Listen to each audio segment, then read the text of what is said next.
नमस्कार, मेरा नाम रानी लक्ष्मी है।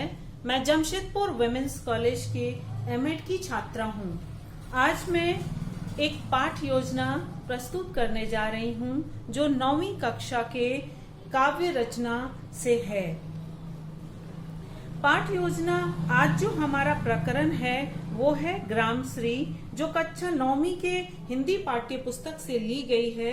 तो चलिए आज हम कक्षा का आरंभ करते हैं, जो 9वीं के छात्रा के लिए मैंने तैयार किए हैं। सबसे पहले श्यामपट पे छात्र अध्यापक का नाम लिखेंगे, फिर विद्यालय का नाम लिखेंगे, उसके साथ ही प्रकरण लिखेंगे, कक्षा, विषय, दिनांक, अवधि लिखेंगे और कालांश लिखेंगे।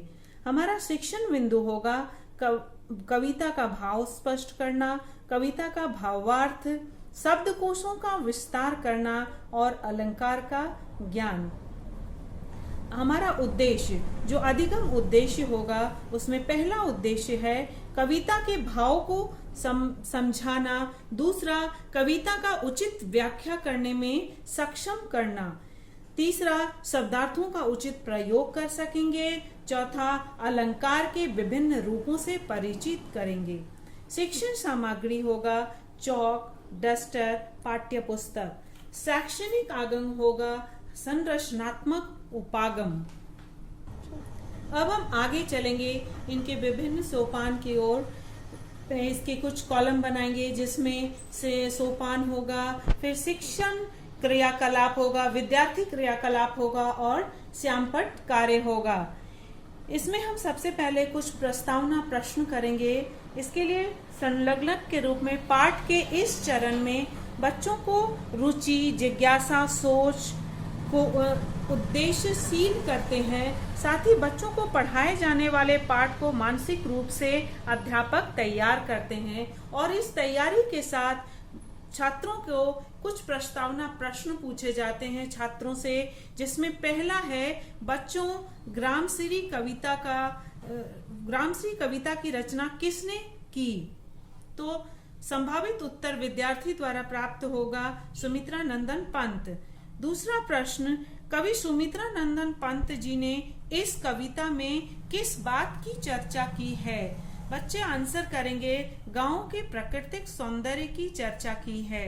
फिर हम तीसरा प्रश्न करेंगे, कविता में कवि ने किस मौसम के सौंदर्य का वर्णन किया है। उत्तर के रूप में वसंत ऋतु विद्यार्थी हमें आंसर करेंगे। चौथा प्रश्न जो होगा हमारा, कविता में किस प्रकार की भाषा शैली का प्रयोग किया गया है।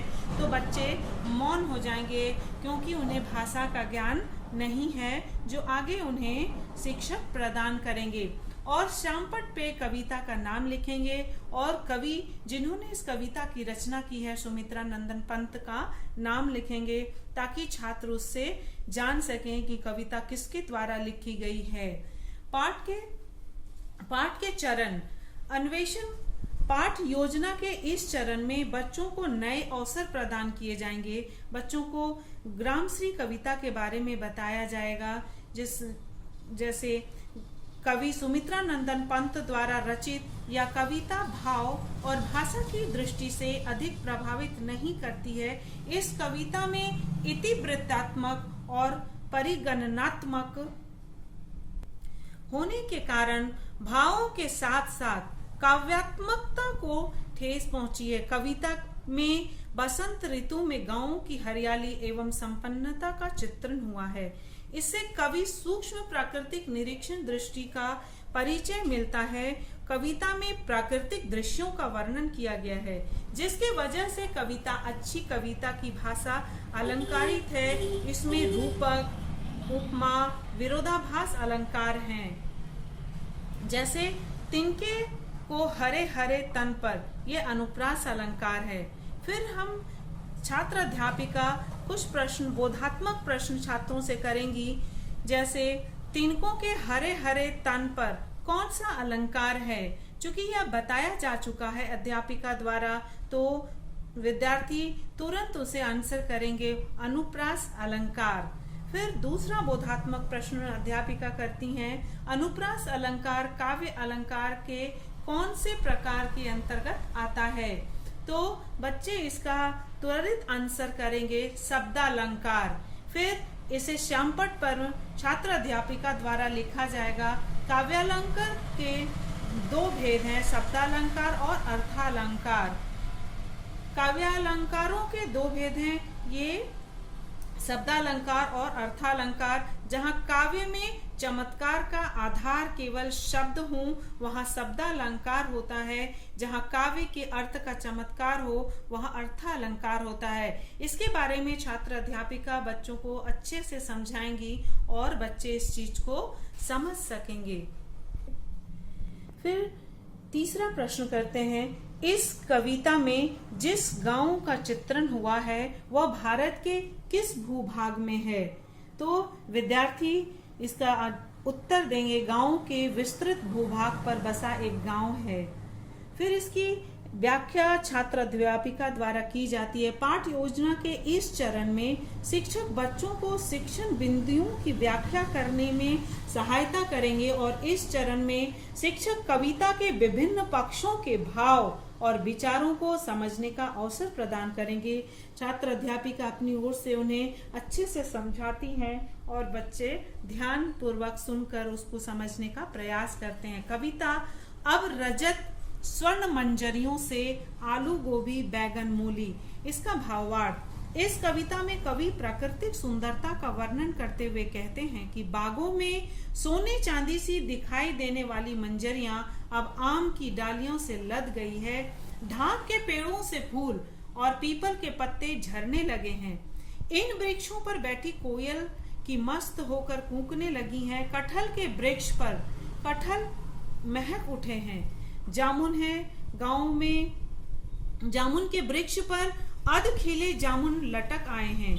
गांव के जंगलों में झाड़ीदार बेरी पर बेर झूलने लगे हैं। आड़ू, नीम, अनार पर भी फल उग आए हैं। विद्यार्थी द्वारा इन कविता का सस्वर वाचन किया जाएगा। अन्य विद्यार्थी ध्यान पूर्वक इसे सुनेंगे और कठिन शब्दों को नोट करेंगे। जैसे जो मैं श्यामपट्ट पर छात्र अध्यापिका लिखती हैं शब्दार्थ के रूप में रजत, चांदी, स्वर्ण, सोना, मंजरी, आम पर लता, फूलों की आम पर लगा फूलों का गुच्छा, आम्र, आम, ढाक, पौधे का नाम, दल, पत्ता, कोकिला, कोयल, मुलुकित, अध खिला, झरबेरी, झाड़ी वाला छोटा सा बेर का कटीला पौधा, दाड़िम, अनार। इन शब्दार्थों को बच्चे अपने अभ्यास पुस्तिका में नोट करेंगे और अर्थ को समझने का प्रयास करेंगे। अब पाठ के दूसरे चरण में दूसरी कविता में चलते हैं। दूसरे पंक्ति की ओर, पीले मीठे अमरूदों में मिर्चों की बड़ी हरी थैली। इस कविता का भावार्थ समझाने का प्रयास करती हैं छात्र अध्यापिका और विद्यार्थी इसे ध्यान पूर्वक सुनते हैं। इस कविता में कवि प्राकृतिक सुंदरता का वर्णन करते हुए कहते हैं, अमरूद के पेड़ों पर लगे अमरूदों के पकने के कारण लाल लाल निशान पड़ गए हैं। बेरों के बेर भी अब पक चुके हैं।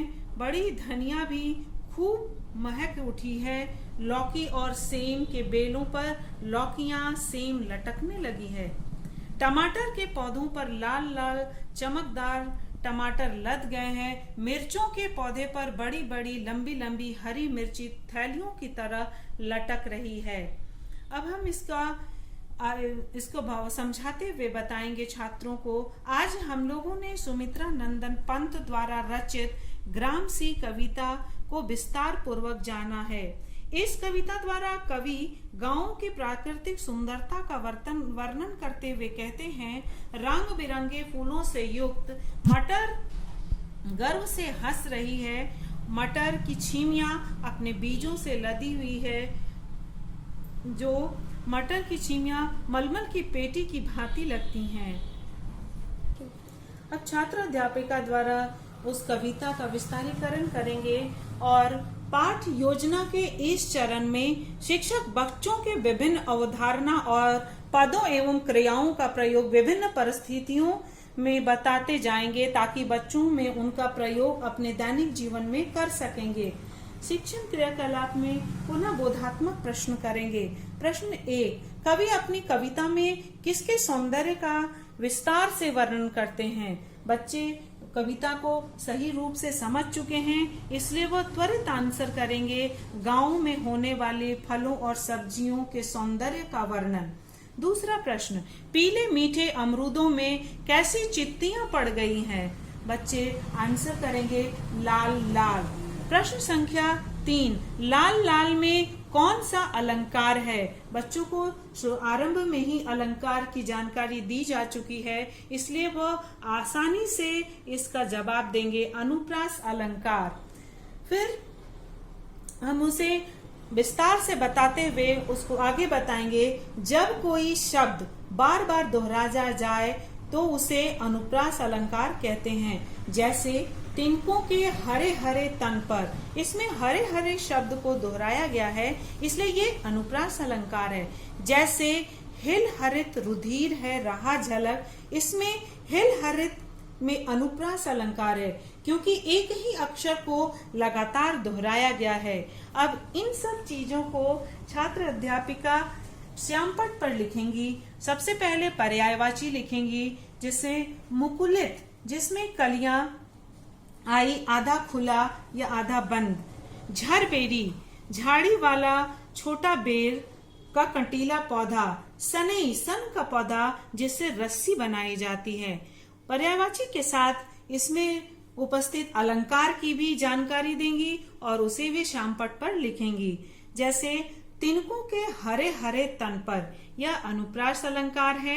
हिल रही रुधिर है, यह भी अनुप्रास अलंकार है। कविता के अंदर जो भी पर्यायवाची और अलंकार है उसका बड़े ही सरल और सहज ढंग से छात्र अध्यापिका बच्चों को बताती हैं और वो उसे बहुत आसानी से समझ सकते हैं। उन्हें इस तरह का समझ हो जाता है कि वे अपने भावी जीवन में इसका प्रयोग कर सकेंगे। छात्र अध्यापिका द्वारा ग्रामसी कविता का विस्तार पूर्वक व्याख्या करने के बाद अब हमारे विद्यार्थी कविता को समझ सके हैं और अब छात्र अध्यापिका भी विद्यार्थियों से मूल्यांकन द्वारा उनकी समझदारी का कुछ प्रश्न द्वारा जानना चाहेंगी कि वो इस कविता को कितना समझ सके हैं। मूल्यांकन में पाठ योजना के इस चरण में बच्चों के द्वारा सीखे हुए ज्ञान का मूल्यांकन किया जाएगा, जिससे पढ़ाए गए पाठ के उद्देश्य की जांच हो सकेगी। इसमें हम पहला वस्तुनिष्ठ प्रश्न रखेंगे, किसकी जो एक शब्दों में या एक वाक्य में आंसर दिया जा सकता है, ऐसे प्रश्न को रखेंगे।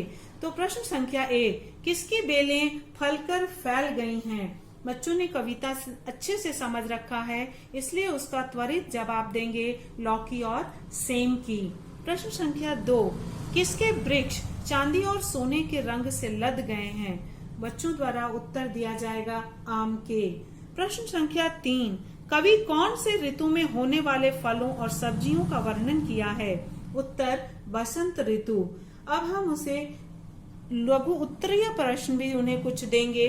जैसे पहला, कवि ने अपनी कविता में कौन सी भाषा शैली का प्रयोग किया है?